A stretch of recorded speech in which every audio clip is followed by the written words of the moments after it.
Merci beaucoup Marjorie ainsi qu'à tous les participants de cette table ronde. Je suis sûr que si comme moi vous utilisez tous les jours toutes ces applications sans savoir où vont vous donner, vous vous posez beaucoup de questions sur la sécurité de vos données. C'est pour ça que cette table ronde a été à la fois riche mais aussi intéressante. Nous allons enchaîner sur cette journée. Je vous rappelle que cette journée est organisée ici à Paris par le ministère de l'économie, des finances et de la relance avec le ministère de l'Europe et des Affaires étrangères dans le cadre de la présidence française du Conseil de l'Union européenne. Nous sommes en direct. Vous nous faites l'amitié de nous regarder partout en Europe. Vous avez les traductions dans plusieurs langues. Si jamais vous regardez, vous dites je ne comprends rien. Donc vous avez la traduction avec aussi la traduction en langue des signes. Nous allons enchaîner sur notre table ronde suivante qui sera animée par Karine Banlier, qui est professeure à l'université de Grenoble-Alpes, qui va reprendre en quelque sorte la thématique que nous venons de suivre dans la table ronde précédente. Donc la souveraineté numérique européenne, une protection pour les citoyens que nous sommes et les entreprises européennes. Ce sera le thème de cette table ronde. Je vous laisse la parole. Bien, merci beaucoup. Mesdames et messieurs, bienvenue donc à cette table ronde sur une souveraineté qui protège, créer un modèle de cybersécurité pour les citoyens et les entreprises. La souveraineté numérique européenne ne pourra en effet sans doute pas se construire sans un modèle de cybersécurité robuste et performant qui protège ses citoyens, ses collectivités, ses infrastructures, mais aussi ses entreprises contre les cyberattaques et les menaces. À cet égard, les réalisations de l'Union européenne au cours de ces dernières années sont nombreuses, et ceci tant sur le plan normatif qu'opérationnel. Alors sans les détailler toutes, rappelons certaines parmi sans doute les plus emblématiques, et ceci en commençant par la stratégie de cybersécurité de l'Union européenne, destinée à renforcer la résilience collective, la coopération entre les États membres, mais aussi à développer un leadership international de l'Union européenne, notamment au sein des grandes instances internationales, en commençant par les Nations Unies, pour développer des normes et standards internationaux de comportement dans le cyberespace, pour développer l'application du droit international dans le cyberespace, en commençant par ces grands principes, non-ingérence, non-intervention, non-agression, obligation de due diligence, tout en promouvant les valeurs fondamentales de l'Union européenne, les droits de l'homme, la démocratie, les libertés fondamentales. Citons aussi la fameuse boîte à outils cyberdiplomatique qui permet une réponse conjointe de l'Union européenne face à des actes malveillants, face à des cyberattaques, et qui a d'ailleurs déjà été activée à travers l'adoption concrète de sanctions contre des personnes et des entités. Et puis, au cœur de l'actualité normative, il y a cette importante révision de la directive Nice, qui arrive en fin de parcours législatif, qui va renforcer le niveau de cybersécurité des infrastructures au sein de l'Union européenne. Il y a aussi le projet Cyber Resilience Act, qui devrait donc nous permettre d'accroître notre résilience collective. Et puis, sur un plan beaucoup plus opérationnel, il faut souligner le lancement tout récent de Cyclone, qui constitue sans doute une étape majeure dans la construction d'une Europe de la cybersécurité, et ceci notamment en renforçant la coopération entre les États membres en cas de crise informatique majeure. La cybersécurité constitue donc sans doute la clé de voûte de la souveraineté numérique européenne. Les réalisations sont nombreuses, mais sont-elles suffisantes ? Peut-on d'ailleurs déjà parler d'un modèle européen de cybersécurité? Notre cybersécurité dépend aussi étroitement des entreprises technologiques européennes. Quels sont les moyens pour les aider? Quels sont les moyens pour les renforcer? La souveraineté technologique européenne dans le domaine de la cybersécurité est-elle d'ailleurs encore possible? Alors les réponses à ces questions, elles sont complexes, elles sont à la mesure des enjeux de cybersécurité qui sont immenses.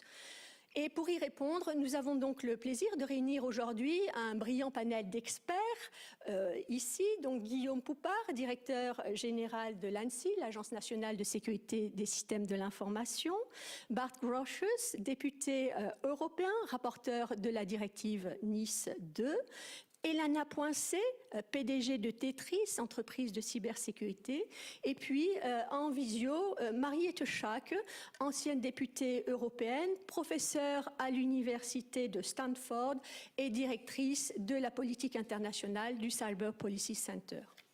Alors peut-être tout de suite, pour commencer, Guillaume Poupart, en tant que directeur général de l'ANSSI, vous êtes confronté quotidiennement, comme d'ailleurs vos homologues européens, à des menaces, à des cyberattaques.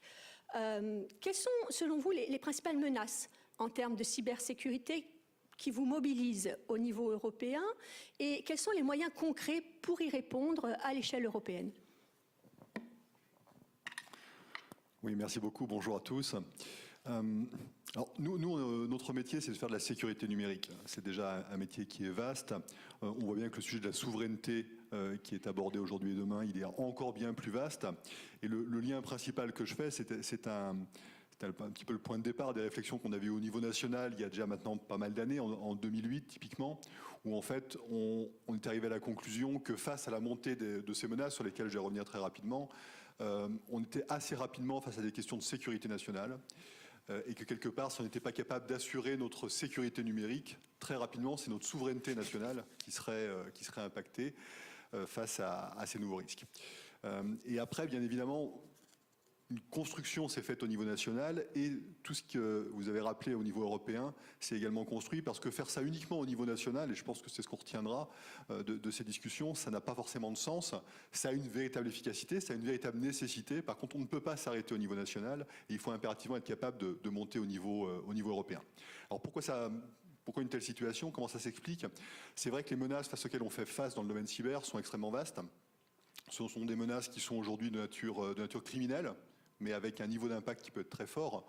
On le voit quand de grandes entreprises ou de grandes entités se font paralyser par ces groupes criminels, eh bien l'impact sur la sécurité nationale, sur nos concitoyens peut être extrêmement fort.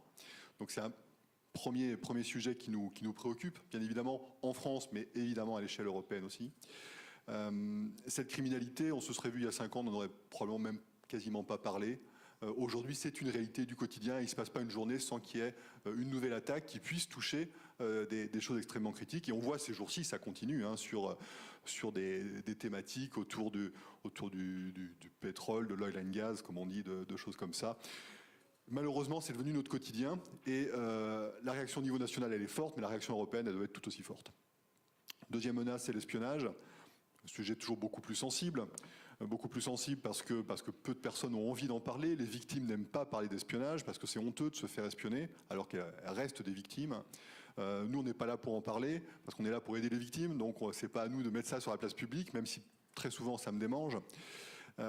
Et puis, on va se dire les choses. Dans le problème de l'espionnage, c'est que parmi nos adversaires, il y a nos adversaires classiques, j'ai envie de dire, tout le monde me comprendra, mais il y a également parfois nos alliés. Donc ça, c'est un vrai sujet de complexité propre au cyber, qui fait qu'on n'est pas toujours dans le périmètre de sécurité habituel.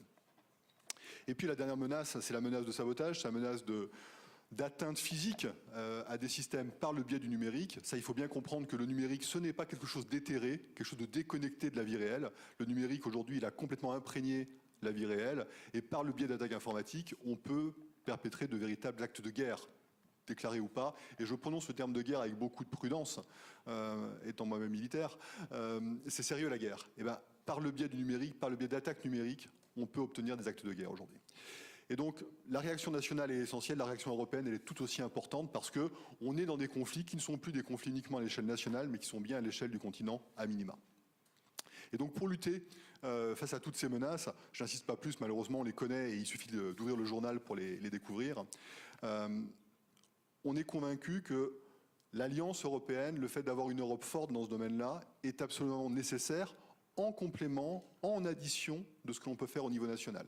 Je le dis de manière extrêmement claire parce que très souvent on me pose la question, mais est-ce que ça doit être européen ou national, les questions de cybersécurité? La réponse, elle est très simple, c'est les deux. C'est la somme des deux qui nous permettra d'être efficaces, et même au-delà d'ailleurs, on pourrait l'étendre. Je suis persuadé que la discussion avec l'ensemble des parties prenantes, à l'échelle internationale, mais au au plus grand sens du terme, est absolument nécessaire. Si on n'est pas capable de se parler, il y a des choses qui ne vont pas être efficaces en termes de pacification de ce cyberespace. Et donc à l'échelle européenne, vous l'avez rappelé, on a déjà fait beaucoup de choses. Parfois d'ailleurs dans un jeu de ping-pong entre la réglementation nationale et la réglementation européenne, qui est particulièrement intéressant, mais on a, nous, travaillé d'abord sur ce qu'on appelle les opérateurs d'importance vitale, les opérateurs critiques au niveau national. Ensuite, on a inventé les OSE, les opérateurs de services essentiels à l'échelle européenne, que l'on a retransposés à l'échelle nationale. Vous voyez, ce jeu-là, il est particulièrement positif. Et les travaux que l'on mène en ce moment avec la directive Nice révisée sont, à mon avis, absolument essentiels. Ça a tellement bien marché, la directive Nice, qu'on en fait une deuxième, comme je dis parfois en souriant. Mais c'est vrai. C'est vrai, cette approche européenne, cette approche qui fait que les règles finalement seront de plus en plus communes à l'échelle du continent, sont absolument nécessaires pour trouver, au-delà des questions de sécurité, un véritable équilibre économique également, pour faire en sorte d'avoir des solutions, pour faire en sorte que tout le monde soit traité de la manière la plus homogène possible à l'échelle européenne, mais également avec le même niveau d'ambition tiré vers le haut. Donc tout ça, c'est extrêmement positif. Et l'autre démarche qui est très positive, que l'on voit se construire à l'heure actuelle, vous avez cité le réseau Cyclone, c'est le fait que, au sein de l'Union européenne, avec les États membres, avec les 27, avec la Commission européenne, avec l'ENISA qui était là juste avant et que je salue, avec le CERTIU, qui est une entité pour le coup purement européenne pour protéger les institutions européennes, eh bien aujourd'hui on voit bien qu'on parle de la même menace, on fait face à la même menace et on a besoin de coopérer en permanence pour partager des stratégies, des idées, faire des choix en commun et être beaucoup plus fort en commun. Et ça, c'est finalement une traduction à un niveau stratégique de ce qui est déjà fait aujourd'hui au niveau technique et opérationnel, avec un réseau ce qu'on appelle des CSIRT, désolé pour les jargons, le jargon qu'on emploie, mais les centres opérationnels, comme celui qu'il y a au sein de l'ANSSI en France, se parlent, travaillent quotidiennement ensemble, échangent de l'information technique, échangent des marqueurs, échangent de tout ce qu'il faut pour faire de la cybersécurité. Ça, c'est déjà une vraie réussite. Et le fait de faire monter ça au niveau stratégique, puis au niveau politique, à l'échelle européenne, c'est vraiment ce sur quoi on voudrait insister pendant cette présidence française de l'Union européenne, parce qu'on a une vraie marge de progrès, on a de vrais succès devant nous, à un coût qui est faible, objectivement. Il suffit de se mettre ensemble et de bien travailler ensemble, et on a envie de le faire. On l'a encore vu il y a 10 jours, on a fait un exercice, on a commencé un exercice qui était remarquable, et en fait, tout s'est déroulé de manière très fluide, parce qu'aujourd'hui on parle la même langue, on a des intérêts communs qui ont été identifiés, et on a véritablement envie que tout ça fonctionne ensemble. Donc je ne vais pas être plus long pour laisser la parole à mes camarades, mais on est vraiment sur un sujet aujourd'hui où on a commencé des choses au niveau national, avec de vrais succès. On a envie aujourd'hui que tout ça devienne véritablement européen, et c'est le cas. Et c'est bien la somme des deux qui nous permettra d'être efficace face à une menace qui ne fait que croître, qui va continuer à croître dans les années à venir. Il ne faudra pas y voir une marque d'échec, mais c'est comme ça. Et c'est seulement par cette coordination qu'on arrivera véritablement à être efficace avec des moyens qui resteront inférieurs à ceux de nos adversaires. Merci Guillaume Poupard. Des niveaux qui resteront inférieurs à ceux de nos adversaires. C'est quand même un constat très, très pessimiste.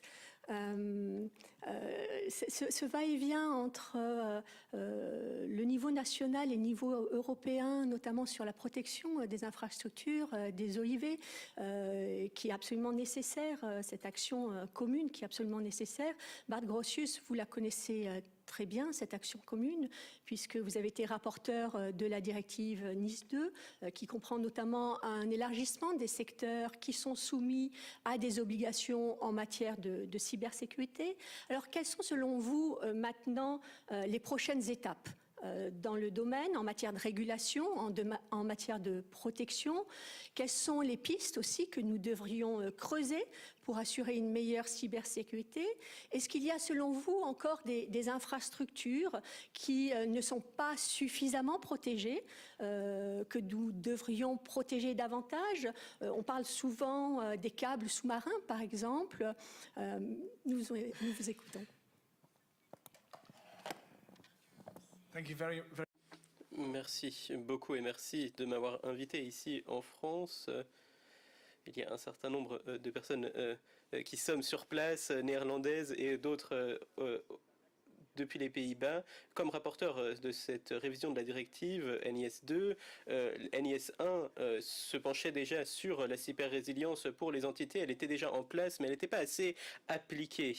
Et la meilleure chose auquel a pensé Thierry Breton, c'était ce qu'on appelle en allemand le Chefsache. C'est-à-dire que lorsque c'est quelque chose qui dépend de la responsabilité du chef, c'est le CEO, le PDG qui s'en charge, ou alors Angela Merkel, c'est elle qui s'en charge. Et lui, Thierry Breton, appliqué cela à cette directive NIS. Donc le PDG, dans une institution majeure, sera responsable de la cybersécurité. C'est quelque chose qui est important, ça fait une très grosse différence, et ça, c'est le facteur qui va faire en sorte qu'il y ait un véritable succès avec cette nouvelle directive. Et il faut aller au-delà, comme a dit Guillaume. Il faut aussi que dans l'Union européenne, on applique Chefsache.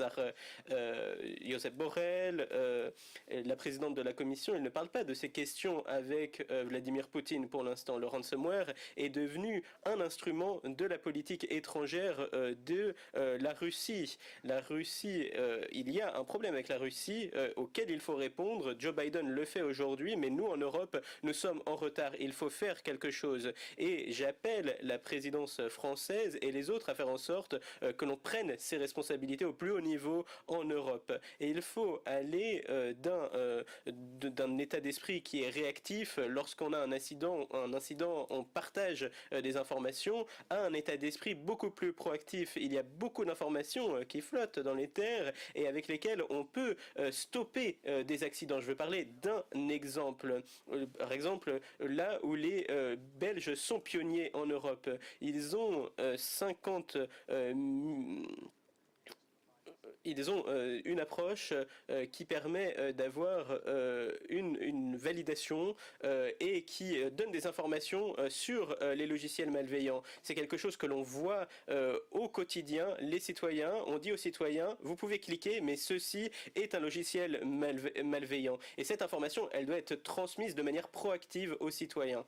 Et le troisième point, c'est pour revenir à ce qu'a dit le professeur, il y a de nouvelles infrastructures qui doivent être développées, et dans NIS 2, ce que nous avons, et j'en suis satisfait, c'est un mécanisme de vérification de la chaîne d'approvisionnement cyber. Si il y a quelque chose auquel vous ne faites pas de confiance, eh bien il y a un processus de vérification et on peut enlever cela de l'infrastructure stratégique d'un pays, par exemple. Pour la 5G, nous avons la boîte à outils 5G, c'est très bon, qui permet de dire ce qu'on peut faire ou non, mais c'est de la soft law, c'est pas de l'hard law. Et ce n'est pas normatif et contraignant. Alors, il y a un terme que j'oublie en anglais, c'est le cours des auditeurs européens. C'est là encore, c'est un outil de soft law et il faut de la loi contraignante pour vraiment que les choses soient appliquées. Et cette question de la 5G, de la 6G, de la gouvernance, il faut se pencher sur ces questions. Un autre point que vous avez mentionné sur les sous-marins, les câbles sous-marins, il y a une nouvelle menace sur ces câbles de fibre optique en Europe sur lesquels nous n'avons pas de réponse et c'est horrible. Les gardes-côtes, tous les acteurs, les propriétaires de ces câbles, mais aussi les centres de données doivent travailler avec la marine aussi pour répondre à toutes ces attaques. On a eu 2 incidents en Norvège en novembre, en décembre et ça n'a pas été pris en compte dans les médias, mais 2 câbles ont été coupés. C'est vraiment un problème énorme. Il faut se pencher sur les manières dont les adversaires peuvent aussi placer des infrastructures pour avoir un sabotage de nos données.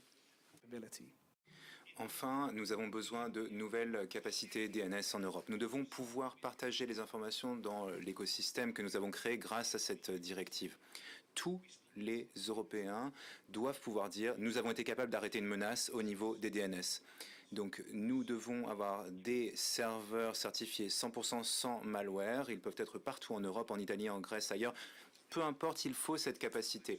J'ai été directeur de la cybersécurité pour le ministère des Pays-Bas et quand l'attaque WannaCry est arrivée, nous avions les serveurs nécessaires. Nous pouvions bloquer cette attaque et nous l'avons fait. Et on peut voir que ceux qui n'ont pas pu le faire ont eu des coûts extrêmement élevés par la suite et donc nous avons besoin de pouvoir réagir. C'est cela que je voulais dire. Sur finalement toutes ces menaces, mais aussi finalement aussi sur le fait que certains États développent diplomatie active de cyberattaques dans le cyberespace. Vous avez cité la Russie et notamment le développement de rançongiciels. Elena Poincet, vous êtes vous-même PDG de Tetris, une entreprise qui protège, qui assure la protection de multinationales, d'infrastructures critiques. Nous savons tous à quel point le secteur privé joue un rôle important en matière de cybersécurité et combien les États, l'Union européenne doit pouvoir compter sur des entreprises de cybersécurité européennes performantes et ceci dans un contexte international de concurrence qui fait rage face aussi à des problèmes d'espionnage informatique et donc selon vous, comment faire émerger des entreprises cyber de taille européenne et comment aussi développer finalement un véritable écosystème européen de la cybersécurité? Merci Karine, bonjour à tous. Donc effectivement, nous Tetris, nous avons développé une solution de cybersécurité qui lutte contre le cyberespionnage et le cybersabotage. Et effectivement, nous avons une antériorité de 10 ans maintenant sur notre technologie. Et la difficulté pour nous, puisque nous sommes dans une phase de scale-up, une scale-up importante, et c'est de rester, de devenir un leader européen. Alors, on espère que l'Europe, justement, va nous aider, qu'il va y avoir aussi un patriotisme européen vis-à-vis des sociétés privées qui, bien souvent, choisissent des solutions étrangères, hein, notamment américaines ou israéliennes. Et tout l'enjeu pour nous, c'est ce combat permanent face à ces grands géants américains de, justement, avoir notre place dans cet écosystème européen. Et effectivement, on le voit bien en permanence, que ce soit sur un point de vue marketing, business, ou même voir quelquefois, on parle de cybercriminalité, les États se chargent aussi de jouer avec cette cybercriminalité. Quelquefois, on sait aussi que nos concurrents étrangers se servent de cette cybercriminalité pour attaquer et pour pouvoir s'installer après dans nos entreprises. Et pour nous, effectivement, tout cet écosystème européen, c'est comment faire. Donc j'ai entendu qu'il y avait un plan, un financement pour les scale-up. Donc ça, c'est extrêmement important pour nous. C'est ce que nous faisons à l'heure d'aujourd'hui. J'ai appris ce matin, ça y est, on commence à recruter nos premiers tétriciens en Europe. Donc c'est comment on réussit à passer à l'échelle, comment on réussit à convaincre toutes ces entreprises qui sont baignées depuis 15 ans par une colonisation étrangère, que ce soit tant sur le hardware et le software. Et effectivement, nous plaçons comme petit drapeau européen entre ces systèmes et ce software, tous ces logiciels qui sont dessus, à savoir comment... comment un Windows a un comportement malveillant, comment un ransomware qui arrive, nous pouvons le neutraliser en temps réel et sans action humaine. C'est vrai qu'à l'heure d'aujourd'hui, une menace qui arrive sur une entreprise qui n'est pas du tout cybersécurisée, c'est à peu près 30 à 40 minutes. Elle arrive, elle s'installe, elle se propage et ensuite toutes les données peuvent être extraites. Et ça y est, c'est la fin de l'entreprise, donc c'est effectivement un drame. Donc nous, on développe aussi une marketplace qui permet justement d'agréger énormément de solutions européennes qui peuvent s'installer sur notre technologie qui s'appelle une XDR plateforme et qui permet justement à tout Européen de pouvoir travailler ensemble et d'offrir une cybersécurité pour le bien de tous. Merci beaucoup, Elena Poincet. Alors effectivement, il y a cet enjeu immense aujourd'hui d'avoir des entreprises de cybersécurité de taille européenne pour que les États et l'Union européenne puissent se reposer sur ces entreprises. Mariette Schaake, vous êtes ancienne députée européenne, vous êtes désormais directrice de la politique internationale du Cyber Policy Center à l'université de Stanford, où vous enseignez. Et face, si vous voulez, à ces discussions sur la souveraineté européenne, sur la souveraineté technologique européenne, j'aimerais vous demander, est-ce que selon vous, la souveraineté est vraiment une aspiration constructive, mais aussi plus concrètement, qu'entendez-vous aux États-Unis? Vous êtes à Stanford. Alors, qu'entendez-vous aux États-Unis se dire finalement sur ces ambitions européennes de souveraineté technologique de l'Union européenne?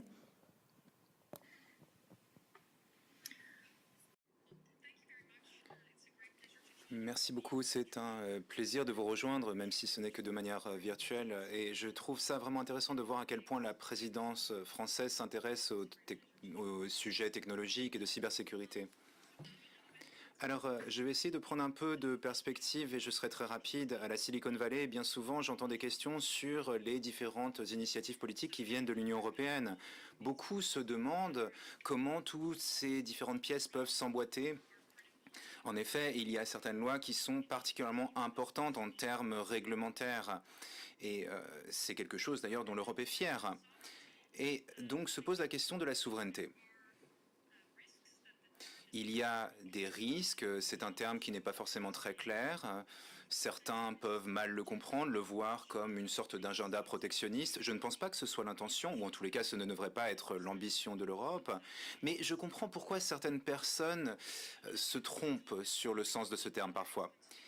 Alors j'aimerais rebondir sur ce qui a été dit par d'autres intervenants. Alors bien évidemment, la cybersécurité est un sujet qui est particulièrement fondamental. C'est essentiel pour la confiance, pour la protection des droits, mais aussi pour la prospérité. Je pense qu'ici, tout le monde sera d'accord, mais c'est quelque chose qui est plus facile à dire qu'à faire. En effet, quand on regarde tous les incidents qui ont pu avoir lieu, les attaques à l'encontre d'hôpitaux, d'universités, d'infrastructures vitales, c'est très impressionnant et je pense que malheureusement, nous n'en voyons que la partie émergée de l'iceberg. En effet, il y a de nombreux acteurs d'État et des acteurs non étatiques qui participent à ces attaques. Mais quelles que soient les personnes responsables, il y a très peu de redevabilité ici. Il est rare de voir que certaines personnes ont été condamnées par un juge à cause d'une attaque de ce type. Il y a peu de sanctions qui sont prises par les États. Et certains États démocratiques peuvent être tentés de mettre en œuvre des cyberattaques cachées de ce type. Et c'est un vrai risque. Ici, il y a une pente glissante qu'il faut éviter. Il y a aussi la question de savoir qui c'est quoi, qui est responsable dans cet écosystème. En effet, c'est un écosystème de technologie principalement privé et c'est une grande question. C'est un point vraiment qu'il faut analyser. En effet, il faut savoir quelles sont les menaces, comment on peut les éviter, mais il faut aussi voir quels incidents ont eu lieu et les analyser après. Et ici, il faut donc travailler avec les entreprises. Les entreprises ne sont pas forcément prêtes à partager les informations qu'elles ont avec le public. Par exemple, une entreprise de cybersécurité qui doit protéger une infrastructure ne va pas forcément vouloir partager en fait cette défaillance s'il y a eu une attaque qui a eu lieu. Et pourtant, c'est quelque chose qui serait essentiel pour pouvoir régler le problème.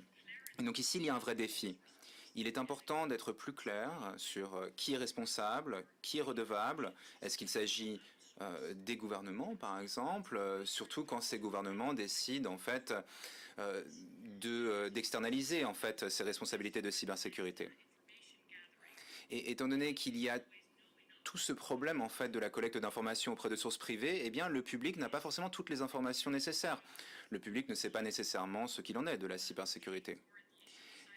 Et c'est pourquoi on peut voir que notamment en Europe, il y a beaucoup de personnes qui commencent à pousser pour qu'il y ait des changements, mais ce ne va pas forcément être évident. Il est important vraiment que ce sujet soit sous les projecteurs pour qu'il y ait des changements politiques.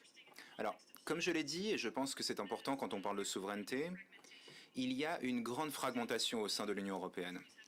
On voit que certains pays comprennent différemment la façon dont ils peuvent analyser et traiter les entreprises chinoises, par exemple Huawei. Et c'est particulièrement important quand on parle d'infrastructures. Et cela donne lieu à une fragmentation européenne. Cela change ce que l'on peut ou ne peut pas faire. Et en fait, cela fait ressortir aussi la fragmentation des compétences que l'on peut voir au sein du marché unique. Il y a notamment de vrais problèmes en fait au niveau des compétences en termes de cybersécurité. Donc il y a vraiment une inadéquation entre les forces de marché et les politiques de cybersécurité au niveau national, et c'est quelque chose qui doit vraiment être résolu le plus tôt possible. Alors, il y a un certain nombre de mesures qui ont été mises en place. Il y a des normes pour les technologies, les certifications, c'est une bonne chose. Il y a aussi les effets indirects, par exemple des IDE et des contrôles d'exportation qui peuvent avoir des conséquences sur la cybersécurité. Cependant, nous avons vraiment besoin de capacités plus souples pour pouvoir agir rapidement dans un paysage qui change extrêmement rapidement. Les risques changent vite, surtout quand on parle de cybersécurité. En effet, Bart l'a dit, la question de ce qu'on entend par une infrastructure vitale, en fait, est en train de changer. Parfois, on a une définition un jour et la définition change le lendemain.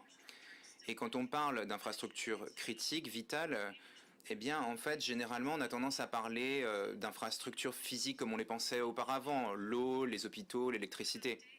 Mais qu'en est-il, par exemple, des données ? Certaines universités et laboratoires étaient particulièrement vulnérables. Et en fait, c'est peu étonnant puisqu'ils n'étaient pas considérés comme des infrastructures vitales. Donc, en fait, avant de passer encore 3 à 4 ans pour mettre à jour les règlements, je pense qu'il est important aussi de réfléchir à la façon dont on peut mieux appliquer, en fait, les règlements actuels et comment on peut être plus souple. Un autre exemple, les élections. Ici, il s'agit d'un sujet fondamental. Il s'agit de processus vitaux qui ont été attaqués. Et quand on examine les infrastructures, les machines qui permettent de voter, quand il s'agit d'inscrire les électeurs, alors bien entendu, il faut de la résilience, mais il faut aussi les protéger. Il y a toutes les questions de désinformation aussi autour des élections. Donc tout cela doit être pris en compte. C'est important surtout quand on pense en termes de financement. Et donc comme je l'ai dit, il y a toutes ces pièces du puzzle qui doivent pouvoir s'emboîter.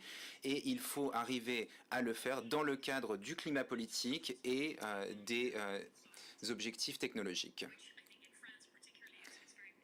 Alors, pour en revenir aux questions de souveraineté, la souveraineté, c'est une question qui est particulièrement importante en France. Il y a une volonté politique d'unir les dirigeants européens pour justement réfléchir les liens avec la Chine, avec les États-Unis, de repenser la dépendance que l'on peut avoir avec ces différentes entreprises technologiques américaines. Mais il est important en fait de penser non seulement aux questions de dépendance mutuelle, mais aussi il faut penser à la façon dont on peut travailler ensemble dans le monde. Il ne faut pas que l'Europe s'isole. Imaginez une réussite parfaite de la souveraineté numérique. Qu'est-ce que cela serait ? Eh bien, il faudrait en fait que cette souveraineté s'inscrive dans une participation croisée avec les acteurs internationaux. Et je pense que c'est en travaillant avec ces acteurs internationaux que l'Union européenne pourra être plus forte et plus indépendante. Cependant, il ne faut pas oublier ce point. Mais nous pourrons en reparler si vous le souhaitez. Merci beaucoup. Oui, Schrack, pour cette intervention qui montre effectivement à quel point l'Union européenne doit être agile face finalement à des menaces extrêmement évolutives et rapides. Vous dites aussi finalement que les sanctions, les réponses aux cyberattaques ne sont peut-être pas suffisantes, notamment dans la lutte contre la cybercriminalité, avec peut-être une fragmentation de la réponse européenne. Donc, est-ce que d'ailleurs nous avons une véritable doctrine en matière de cyberattaque ? Est-ce qu'il faudrait la développer ? Peut-être Bart Brocious, si vous voulez commencer, et puis Guillaume Poupard. Yes, thank you very... Oui, merci beaucoup. Alors, nous voyons des tendances en ce moment. Nous examinons quelles sont en fait les conditions favorables qui aident les différents pirates, hackers à réussir leurs attaques en fait.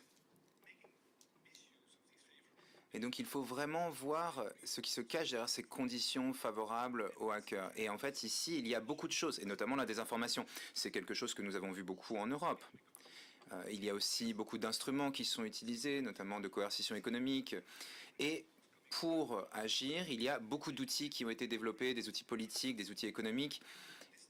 Et je pense vraiment qu'il faut inclure la désinformation en fait dans les cibles de ces outils que nous avons créés. Mais en fait, pour arriver à faire tout cela, nous avons besoin d'un organe unique au sein de l'Union européenne. Nous avons besoin d'un organe qui s'occupe de ces nouvelles menaces. On a besoin de travailler sur les questions qui touchent tous les domaines, l'agriculture, l'immigration. Et en fait, c'est ce dont nous avons besoin en ce moment en Europe, c'est ce que nous n'avons pas. Nous avons fait des progrès, mais nous n'avons pas encore réussi à atteindre ce niveau. Nous avons besoin de nouveaux instruments, de nouveaux organes pour mieux nous attaquer à ces attaques. En effet, il s'agit d'attaques qui sont peu coûteuses et qui rapportent beaucoup aux pirates. Et donc, il faut vraiment mettre au cœur des projets de l'Europe les mesures nécessaires pour contrer ces attaques. Et il faut que l'Europe ne se repose pas complètement sur l'OTAN. Il faut vraiment avoir des organes qui permettent de s'ajouter aux actions de l'OTAN pour pouvoir agir en Europe, mais aussi partout dans le reste du monde. C'est vrai que parfois on a pu sembler un petit peu prudent sur le sujet, et je voudrais m'en expliquer. Il y a essentiellement deux raisons. La première raison qui fait qu'on ne met pas en avant forcément le côté réactif, voire contre-offensif face à des agressions qui sont pourtant d'un niveau très, très élevé, c'est que le message qu'il faut avant tout porter auprès des décideurs publics, privés, de ceux qui sont en charge de leur infrastructure numérique, c'est qu'il faut qu'ils se protègent, il faut qu'ils se défendent. Il ne faut surtout pas s'imaginer qu'on aura une sorte de bouclier cyber qui va protéger la France, l'Europe, l'OTAN. Non, ce bouclier, il n'existe pas. Et donc, plus exactement, ce qui va constituer un tel bouclier, c'est la somme de tous les efforts de chacun des acteurs, chacun à son niveau, chacun dans sa responsabilité. Il faut être capable de se protéger et de mettre les barrières où il le faut au niveau numérique. Et ce que disait Marita est très important. Ce qui est compliqué avec le numérique, c'est qu'aujourd'hui, on parle de tout. Avant, on pouvait se concentrer sur quelques infrastructures critiques et se dire, voilà, quand on a protégé ça, on a protégé l'essentiel. Avec le numérique, c'est plus vrai. Et donc aujourd'hui, et on le voit avec la directive Nice, les administrations publiques deviennent des cibles. Les entreprises qui font du numérique, qui proposent du numérique, qui sont dans la supply chain, comme on dit, ce sont des cibles magiques qui, si elles sont touchées, peuvent avoir des impacts extrêmement larges sur énormément d'acteurs. Et donc le message à tout le monde reste bien, vous devez vous protéger, vous devez faire un véritable effort pour ne pas être des éléments de faiblesse qui vont contaminer tout le monde. Le deuxième élément, c'est que qui dit réaction, dit attribution. Ce sujet d'attribution, il est absolument essentiel, il est complexe. Complexe pour deux raisons. D'abord, non pas parce qu'on ne sait pas qui nous attaque, il faut arrêter avec ces hypocrisies, on sait très bien qui nous attaque, mais on n'est pas toujours capable de le dire, on n'est pas toujours capable de montrer nos sources, parce qu'elles sont sensibles, par définition. Et puis, surtout, on n'est pas toujours capable de le dire dans le temps de l'action. Un attaquant qui attaque, c'est dans la minute, c'est dans l'heure quasiment qu'il faudrait être capable de réagir. Eh bien, les éléments d'attribution, d'imputation, ils vont arriver plus tard. Quelques jours, quelques semaines, parfois quelques années, dans les cas les plus complexes. Et donc, évidemment, on n'est plus dans le temps de l'action. Donc ça complique énormément les choses. Mais une fois qu'on a compris ce genre de limites, il est absolument essentiel d'avoir une chaîne la plus efficace pour être capable de faire de l'attribution au niveau national, mais bien évidemment, ce que l'on souhaite, c'est qu'on puisse le faire à l'échelle européenne de manière beaucoup plus efficace pour que ça crée du coût, en effet. C'est trop facile aujourd'hui pour nos adversaires, puisqu'ils savent très bien qu'ils ne prennent pas beaucoup de risques en nous attaquant. Eh bien, en élevant le coût par une meilleure prévention, une meilleure protection, mais également par une réponse beaucoup plus forte que ça ne l'est aujourd'hui, bien évidemment, on va rétablir un rapport de force qui sera plus équilibré. Aujourd'hui, c'est plus facile pour les attaquants que pour les défenseurs. On doit, dans les années à venir, être capable de remettre ça plus à niveau, et ça passe par l'échelle européenne, parce que c'est là où ça aura un véritable sens, parce que si chaque pays européen, même en voulant dire un petit peu la même chose, finalement, a sa propre parole, et bien tout ça va créer une sorte de brouhaha qui va bénéficier à nos adversaires. Oui, et peut-être pour rebondir, Mariette Schaak, de façon très concrète, comment l'Union européenne peut-elle faire des attributions collectives? Quels sont les grands enjeux au sein de l'Union européenne de ces attributions collectives? Et comment ensuite développe-t-elle une réaction commune aux cyberattaques? So, I'm not too worried about... Je ne suis pas préoccupé quant aux besoins, quant à la nécessité de trouver qui est responsable.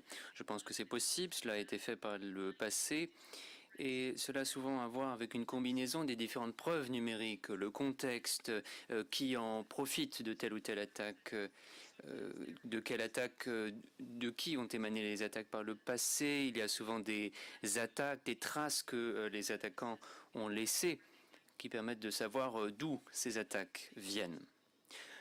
Je pense que l'obstacle principal, moins pour l'attribution que pour les conséquences, cela vient d'une volonté politique.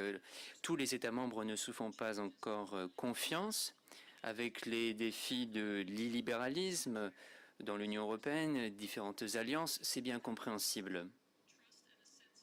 Mais sans confiance, sans conscience d'un destin commun en Europe face à ces grandes pressions géopolitiques, cela sera extrêmement difficile.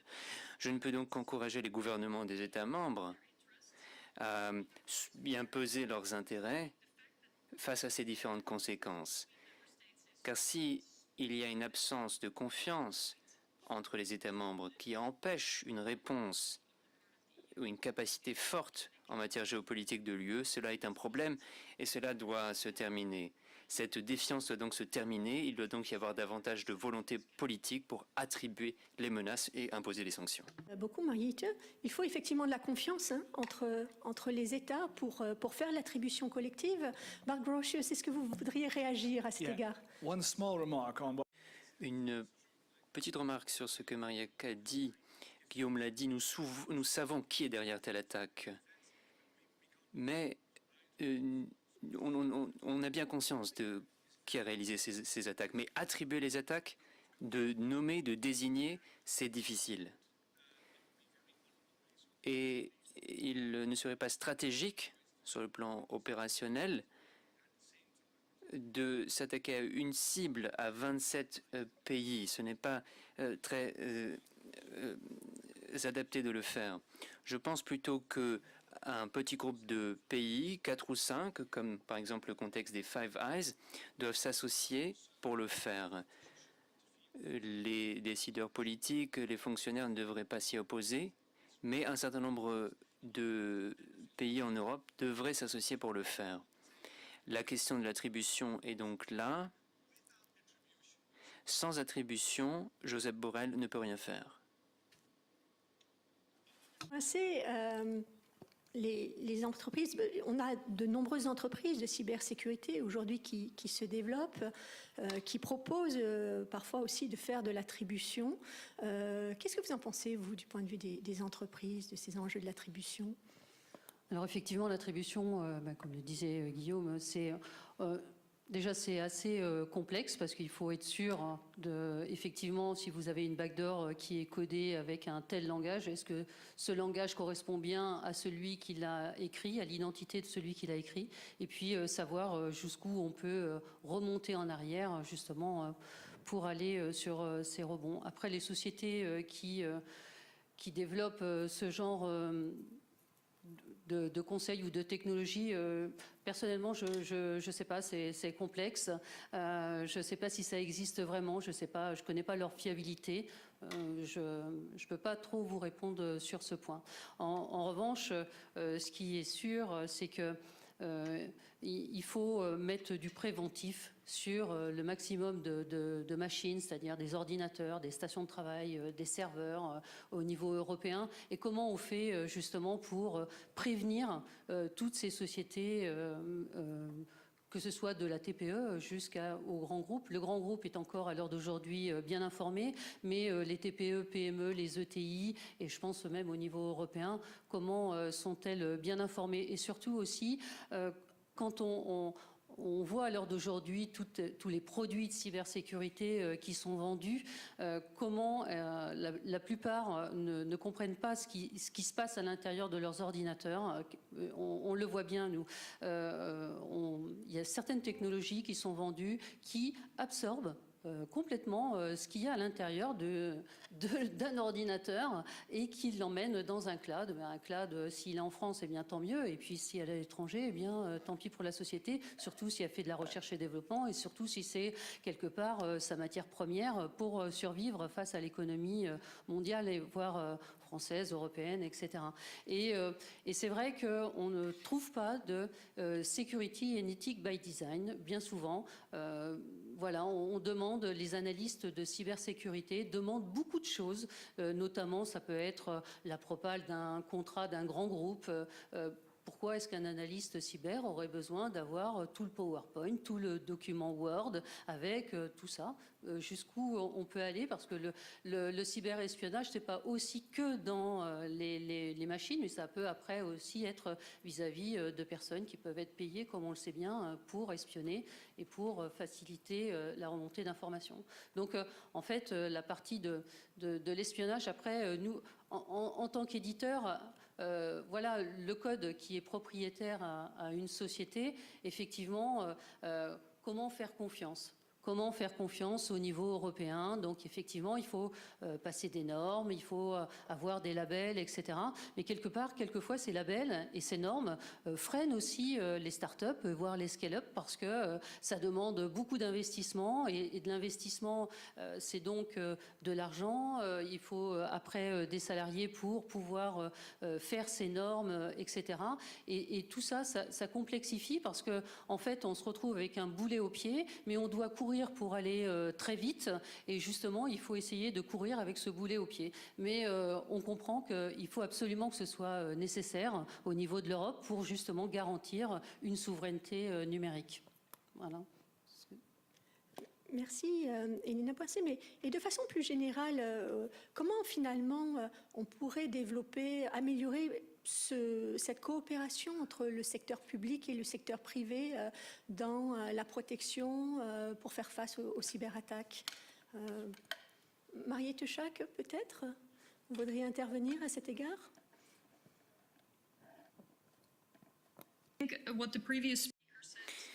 Ce que la précédente intervenante a dit est très clair.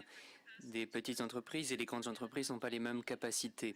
Mais ne laissons pas les institutions publiques de côté, ne les oublions pas, n'oublions pas leur vulnérabilité car leurs ressources sont plus limitées, leurs connaissances peuvent être plus limitées. Donc il est également important de voir comment il peut y avoir des connaissances, un savoir-faire public afin de protéger ces entités publiques. Mais dans le lien entre le secteur public et le secteur privé, il faut une clarification.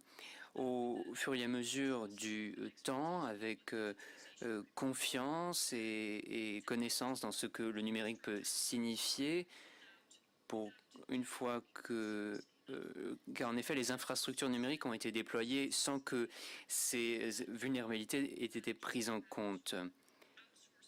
Et cela a notamment à voir avec l'externalisation, sans avoir bien regardé quelles étaient les différentes normes, et également le partage de l'information dans l'intérêt du public. L'UE profiterait donc beaucoup de davantage de clarté de ce que nous attendons des entreprises privées, de leurs responsabilités, de comment elles seront tenues pour responsables, et également que se passerait-il si un vendeur de logiciels n'est pas à la hauteur? Il y a des mises en garde, par exemple, dans le déploiement des renouvelables, des problèmes de sécurité. Et ces questions ont été rejetées d'un revers de la main. Et c'est une question pour les entreprises privées et pour les institutions publiques dans le monde. Donc, cette chaîne de responsabilité est très importante et cela fait partie de la plus grande perspective dont nous parlons aujourd'hui. Bart, Grossi, je pense que vous vouliez rebondir sur cette question. Oui, thank you very much. Oui, merci beaucoup. J'aimerais dire également un mot sur les partenariats publics et privés. Il est très important que les données soient échangées entre ces deux acteurs. Nous avons parlé du RGPD, c'est formidable, mais ce règlement a été également destructeur dans la communauté de cybersécurité. Est-ce qu'il y a un risque en matière de sécurité? Est-ce que je peux partager cette donnée? Car je peux être tenu responsable pour avoir partagé cette donnée. Le partage des données est donc freiné par ce règlement. Et dans la nouvelle législation de cybersécurité que je suis en train de présenter avec la PFUE, nous attaquons à ce problème. Si la communauté de cybersécurité fait bien son travail, alors elles seront attractives pour travailler avec elle. En dernier mot, la NCC au Royaume-Uni, nous avons le Brexit certes, mais il se pose la question, ils coopèrent ensemble, ces institutions coopèrent, et coopèrent rapidement.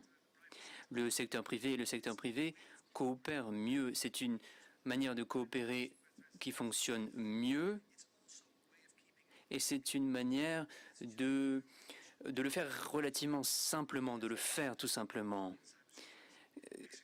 Car l'exécution, l'efficacité devrait être la stratégie de cybersécurité. Il nous reste à peine 2 minutes, donc peut-être Elena Poincé, puis Guillaume Poupard, si vous voulez bien conclure, et Mariette Schack sur effectivement ce partenariat public-privé.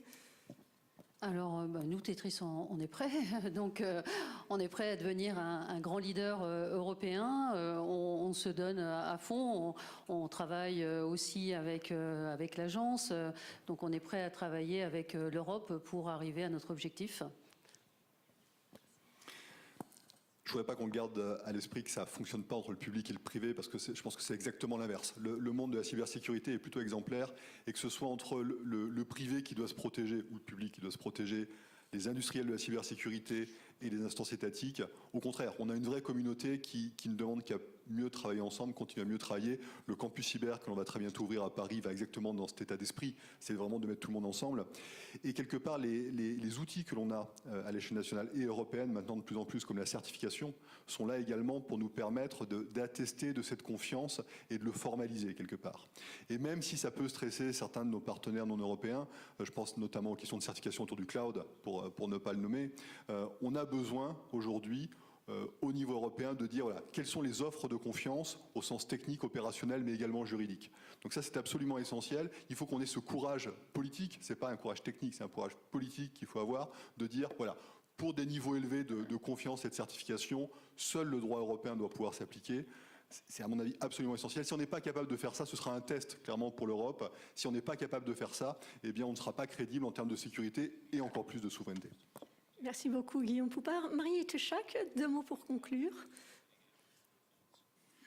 No, I think what I said.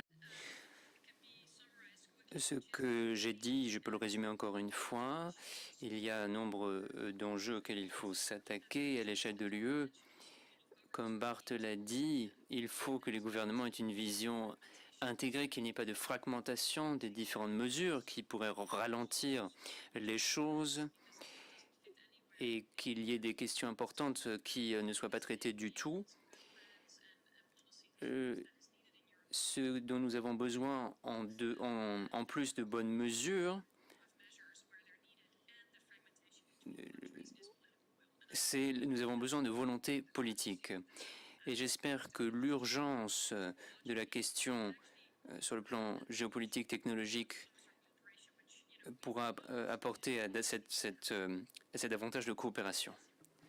Merci beaucoup aux panélistes pour ce panel extrêmement intéressant. Merci beaucoup à tout le monde. Merci Karine pour ce débat, ma foi, très intéressant. Nous allons vous retrouver à 14h15 pour d'autres débats dédiés à la protection des institutions démocratiques, question ô combien importante pour notre Europe à l'ère du numérique, mais également aux initiatives législatives en cours qui viseront à réguler davantage les plateformes numériques au sein de l'Union européenne. Il est plus ou moins 13h ici à Paris. On se retrouve à 14h15 heure française. Bon appétit.